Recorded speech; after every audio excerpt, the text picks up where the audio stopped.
അവ്വലു മാ യുഹാസബു ബിഹിൽ അബ്ദു മിൻ അമലിഹി, നാളെ കർമ്മങ്ങളിൽ വെച്ചുകൊണ്ട് അള്ളാഹുവിന്റെ അടുക്കൽ ആദ്യം ചോദ്യം ചെയ്യപ്പെടുന്ന കാര്യം നിസ്കാരം നിർവഹിച്ചോടാനാണ് അള്ളാഹു തആല ആദ്യം ചോദിക്കുക.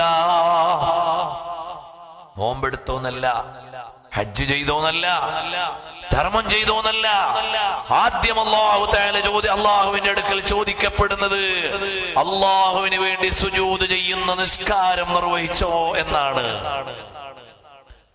അതുകൊണ്ട് നിസ്കാരത്തിൽ ഒരു വിട്ടുവീഴ്ചയും ഉണ്ടാകാൻ പാടില്ല.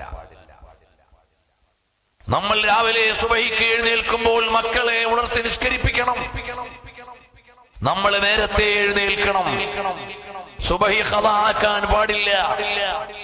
മഹാനായ അനസ് ഇബ്നു മാലിക് റളിയല്ലാഹു അൻഹു പറയാണ്, ഞങ്ങൾക്ക് ഏറ്റവും വേദനയുള്ള ഒരു ഓർമ്മ ഒരു യുദ്ധത്തിൽ വെച്ചുകൊണ്ട് ഞങ്ങൾക്ക് സുബഹി നഷ്ടപ്പെട്ടു പോയി. അതുപോലെ ഒരു ദുഃഖം വേറെയില്ല. നിങ്ങൾ ആലോചിച്ചു നോക്കണം ഉമ്മമാരെ, സഹോദരന്മാരെ. നബി സല്ലല്ലാഹു അലൈഹി വസല്ലം നിങ്ങൾ ബദറിലും ഉഹദിലും ഖന്തഖിലും ഹുനൈനിലും ഒരുപാട് സമയത്ത് ശത്രുക്കളോട് നേരിട്ട് യുദ്ധം ചെയ്യേണ്ടി വന്നു. ആ യുദ്ധക്കളത്തിൽ പോലും നിസ്കാരം ഒഴിവാക്കിയിട്ടില്ല. ശത്രുക്കൾ വന്ന് വെട്ടിക്കൊല്ലുമോ എന്ന് പേടിക്കുന്ന സമയത്ത് പോലും നിസ്കാരം ഒഴിവാക്കിയിട്ടില്ല. അങ്ങനത്തെ ഒരു സാഹചര്യം നമുക്ക് ആർക്കും ഇല്ലല്ലോ. യുദ്ധക്കളത്തിൽ പോലും നിസ്കാരം ഒഴിവാക്കാറില്ല. അവിടെയും ഒരു സംഘം ആളുകൾ നിസ്കരിക്കുമ്പോൾ അടുത്ത ഒരു സംഘം കാവൽ നിൽക്കും. ആദ്യത്തെ ഒരു ടീം നിസ്കരിച്ചാൽ അടുത്ത ടീം നിസ്കരിക്കും. എല്ലാവരും ഒരുമിച്ച് നിസ്കരിക്കുമ്പോൾ ഒരുപക്ഷെ ശത്രുക്കളും സ്വഹാബികളും മുഖാമുഖം നിൽക്കുകയാണ്. അവിടെ നിന്ന് മാറിപ്പോയി നിസ്കരിക്കാൻ സമയം കിട്ടിയില്ലെങ്കിൽ അവിടെ നിന്ന് തന്നെ നിസ്കരിക്കും. അതിനും പ്രത്യേക നിയമമുണ്ട്. പടക്കളത്തിൽ ശത്രുവിന്റെ മുമ്പിൽ നിൽക്കുമ്പോഴും നിസ്കരിക്കും. അതിന് പ്രത്യേക നിയമമുണ്ട്. നിസ്കാരം ഒഴിവാക്കാൻ ഒരു വഴിയുമില്ല. ബുദ്ധിയുള്ളിടത്തോളം കാലം നിസ്കരിക്കണം. സ്ത്രീകൾക്കാണെങ്കിൽ ശുദ്ധിയും കൂടി പരിഗണിക്കണം. ബുദ്ധിയുണ്ടോ? കൈയും കാലും എല്ലാം ഒടിഞ്ഞ് പരിക്ക് പറ്റിയ ഒരാൾ ബെഡിൽ കിടന്നു, അയാൾക്ക് ഓർമ്മ മാത്രമേ ഉള്ളൂ, എന്നാലും അയാൾ നിസ്കരിക്കണം. അപ്പോൾ എങ്ങനെ നിസ്കരിക്കണം?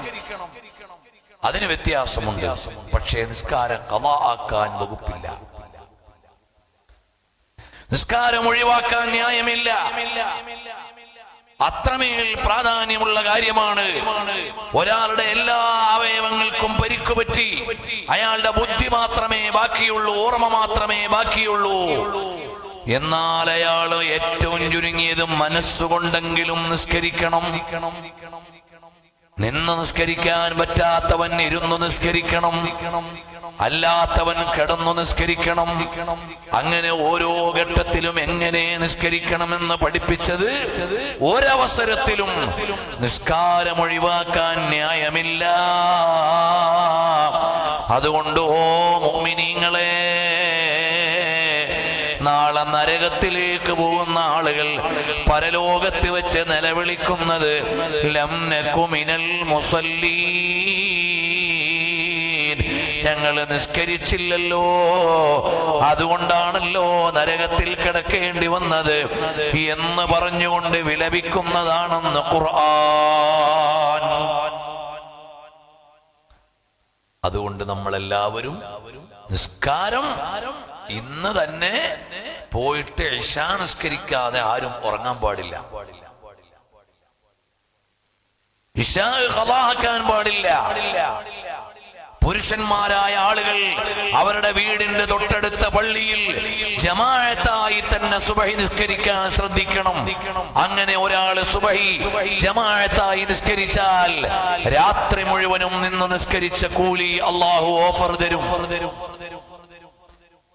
ആ ദിവസം മുഴുവനും ബറക്കത്തുള്ള ദിവസമായിരിക്കും. മൻ സ്വല്ലാ സ്വലാത്തുസ് സുബ്ഹി ഫീ ജമാഅത്തിൻ, ഒരാൾ ജമാഅത്തായി സുബ്ഹി നിസ്കരിച്ചാൽ ഫഹുവ ഫീ ദിമ്മത്തില്ലാഹ്, അയാൾ അല്ലാഹുവിന്റെ പ്രത്യേകമായ പരിഗണനയിലാണ്. അല്ലാഹു തആലക്ക് അവനോട് വലിയ ഇഷ്ടമാണ്, വലിയ പരിഗണനയാണ്. അതുകൊണ്ട് മുഅ്മിനീങ്ങളെ,